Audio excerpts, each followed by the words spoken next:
I felt very proud. You were actually doing something for Allah. You want to. And they told me you belong to the Islamic Ummah. And that's why you fight for it. You stay loyal to it. I started to hate people. Decided to follow Yeshua. My grandfather and my father said to me, you are no longer one of us.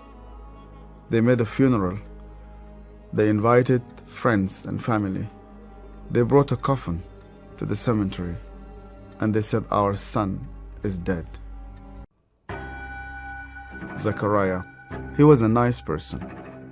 He was a decent person. He was very smart. He was the only Christian in the whole of the school. And I hated him. Because I thought as a Muslim, I must be better than him. But he was better than I. We start to beat him every single day that we come to school. And we agreed on that night, we need to kill him. It was dark, it was cold, and we went ahead of him. And we were 5 of us. We climbed a tree and we waited there. And from far away, we saw that a torch coming. And the light became bigger and bigger as it approaches us. And the minute that he just went under the tree, we jumped at him. He was crying, he was screaming, he was shouting. We broke his arm, we broke his leg. He started to bleed. And because he started to scream and begging for help, I put my hand in his mouth so that no noise will come out of it. Similar when you're slaughtering a sheep, it's just shivering, and the others were beating him. I felt very proud. You were actually doing something for Allah. You want to please him. And suddenly, he could no longer breathe, and we could not hear his voice. We left him in the wood between life and death. We went back, you wash yourself, and you pray. And Zechariah never came back. I've never seen him again. I was born and raised up in a very, very fanatic Muslim family.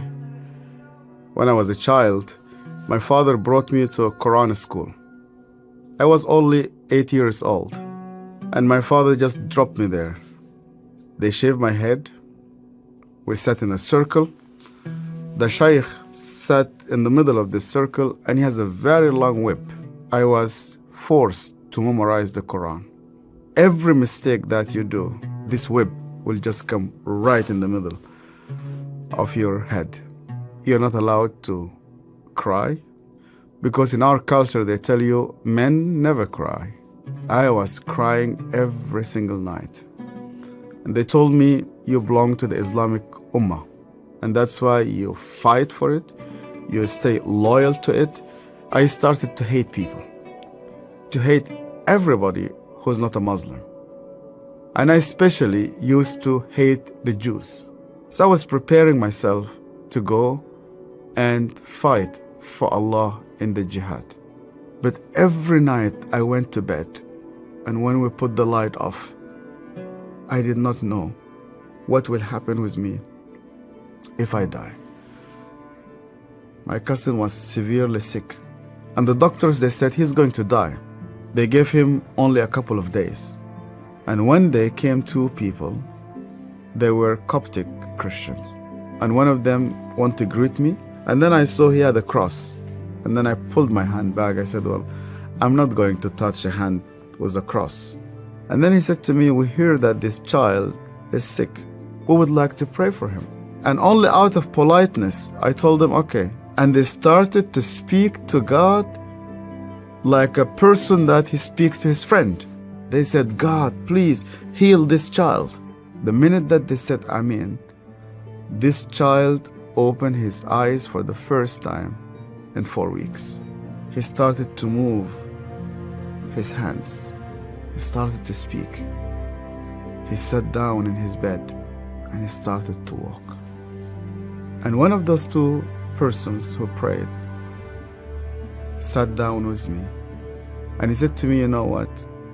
The real miracle is that God wants to change your heart. Do you believe that Yeshua is alive? And I told him, yeah. Because according to the Islamic tradition, God took him to heaven and he's alive and he will come back one day. And he said to me, because he's alive, you can speak to him.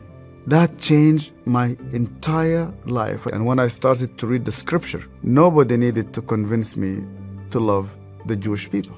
The only way for Muslims to start to love the Jews is when they meet Yeshua.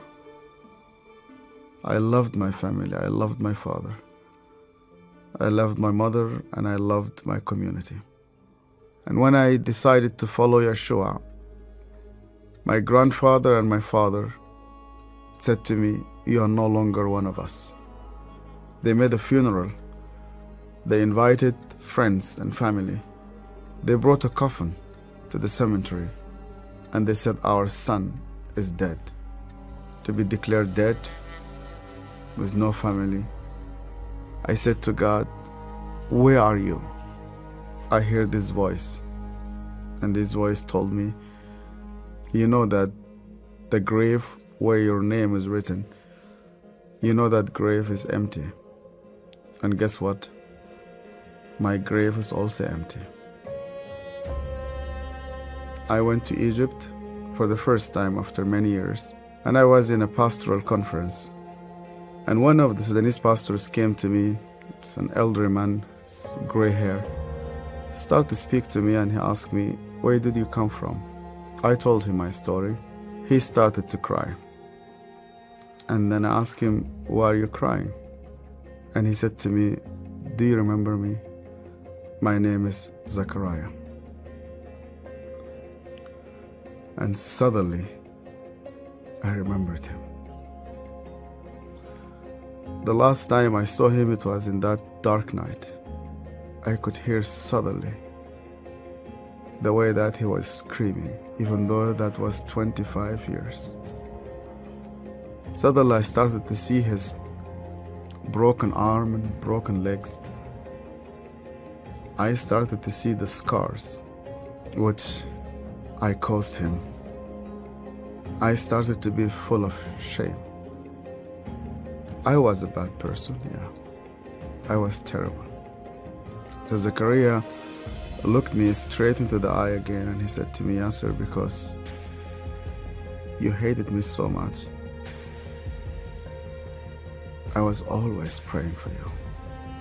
He opened his Bible, and the minute he opened his Bible, I saw that my name was written in the first page. I hated him. He prayed for me. On that day, God confronted me. He said to me, even before you start to think about me, I was thinking about you. To love those who hate you, you need someone whose name is Yeshua.